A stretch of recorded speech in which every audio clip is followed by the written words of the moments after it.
Assalamualaikum and welcome back to the channel Read with Rizwan. I'm back again with a new video, and in this video we shall be discussing about the new education policy of India. जुलाई 22 को central government ने new education policy को announce किया. However parliament is yet to pass the new education policy bill. So let's get started and look into the video. As you all know, over the years Indian education को लेकर कई बार changes की demands हुई. Many educationist, social activist etcetera were seen criticising the government over the current education system of India. So what are the details? Let's go ahead and learn.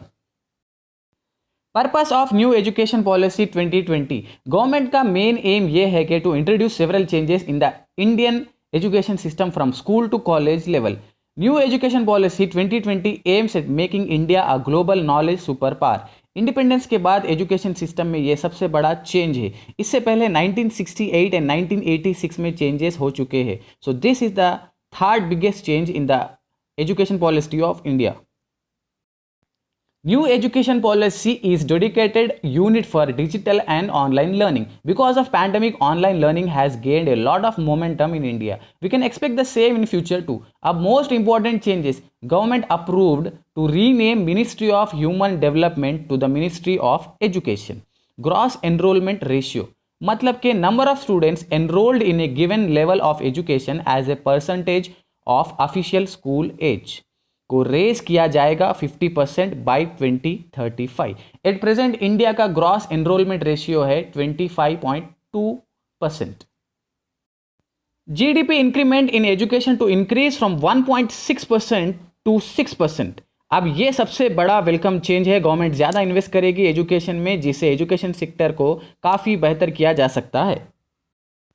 Moving on to new academic structure, that is 5 + 3 + 3 + 4, मतलब के 3 years in anganwadi pre school, 5 years foundation level होगा, उसके बाद 3 years के preparatory stage जिसमें play, discovery, activity based learning होगा, फिर 3 years का middle stage experiential learning, and last 4 years का सेकेंडरी स्टेज. इसमें multi disciplinary flexibility, students can choose the various subjects. New education policy mostly focuses on vocational courses. Grade 6 से ही vocational courses को start किया जाएगा and 10 days का bagless period होगा. Every student को internship करना पड़ेगा under local vocational experts such as carpenters, gardeners, potters, artist etcetera. By 2025, government aims to expose 50% of learners to vocational education. Most revolutionary step is coding. Class 6 से ही coding classes चलाए जाएंगे as a part of 21st century skill.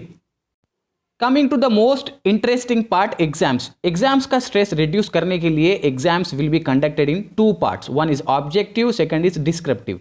अब रट्टा मारना कम होगा because new education policy focuses of knowledge application than rote learning.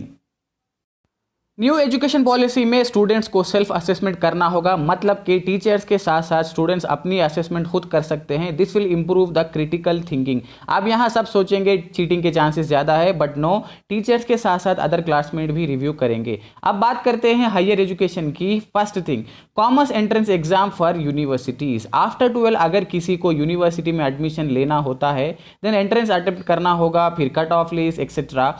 ये करंट पॉलिसी जो ऑन गोइंग है इंडिया की. In new education policy entrance तो होगा, आपके 12 के marks plus common entrance test यानी कैट के मार्क्स को ऐड किया जाएगा. It will be done by national testing agency. Now let us look at under graduate education. First thing, flexible curriculum, vocational education. Students can learn physics as major and fashion designing as minor subjects, जो पहले नहीं था. Major changes at degree level, multiple entry और exit system with credit transfer. Earlier अगर आप BSc में join हुए and later realised के बीए इज इजी, तो आपका 1 साल लॉस होता था. But now if any student moves to other course he will get a certificate and credit of that subject. Example, अगर 2 इयर्स के बाद मूव हुआ तो डिप्लोमा सर्टिफिकेट, 3 इयर्स के बाद बैचलर डिग्री एंड 4 इयर्स अगर कंप्लीट हुए तो उसे रिसर्च डिग्री दिए जाएगा. हर स्टेज पे आपके क्रेडिट स्टोर होंगे and will be used in the jobs as well. This is amazing. Post graduation में काफ़ी चेंजेस है. 4 इयर्स का ग्रेजुएट डिग्री जो था वो 1 ईयर का हो चुका है और 3 इयर्स का only for 2 years and MPhil has been discontinued. तो मतलब कि डायरेक्टली अभी एमएससी के बाद या एमकॉम के बाद हम पीएचडी कर सकते हैं, no need of MPhil. Lastly higher education commission of India को सेटअप किया जाएगा and whole education system will be controlled by single body that is central government. Research centres universities will be raised to global models. Other changes, world के top universities India में अपने campuses set कर सकते हैं. Students को abroad जाने की जरूरत नहीं है. Promotion of Indian languages and overall India के लिए एक ही फी कैप स्ट्रक्चर होगा. Online education and digital education को बढ़ाया जाएगा, which means digital learning is the future. Okay, that's it in the video. तो ये था breakdown of national education policy 2020. Hope you have understood properly. In case if you have any doubts और suggestions, kindly comment in the comment section and do not forget to like, share and subscribe the channel. Thanks for watching.